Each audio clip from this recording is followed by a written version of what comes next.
The 80-year-old millionaire is having fun with the dancer, and I'm hiding behind the window across, watching their every move. Her body distracted me for a moment, but I looked away quickly, because the billionaire was my real target. I racked the slide and aimed at him. Just as I pulled the trigger, she suddenly stepped in front of him.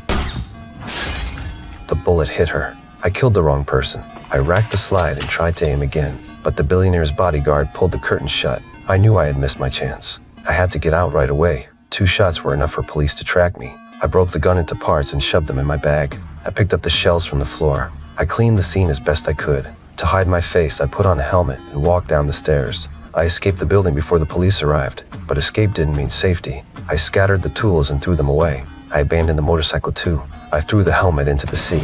I used the store restroom and dumped all my clothes in the trash. I washed myself clean. I needed to get rid of the smell of gunpowder. I changed into new clothes.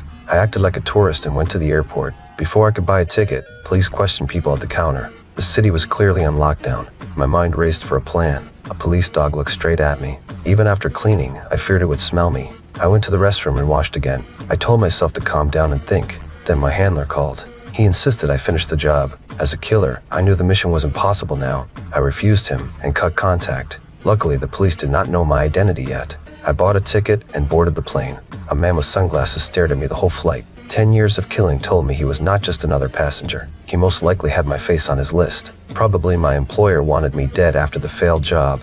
To shake him, I changed flights and hid in an airport hotel. I locked the door and set a noisy trap with a glass and a plate. If someone opened the door, the noise would wake me.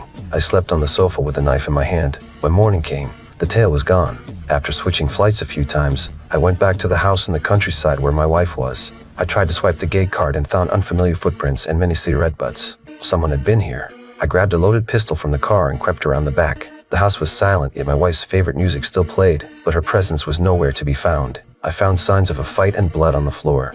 Panic hit me. I rushed into the room. The makeup mirror was smashed to pieces. Blood streaked the walls. I feared the worst for my wife. I called my brother-in-law in a panic and learned she was in the hospital. She was badly hurt, but alive. Her injury filled me with rage. I wanted them to pay. I went into the garden and took out my secret weapon.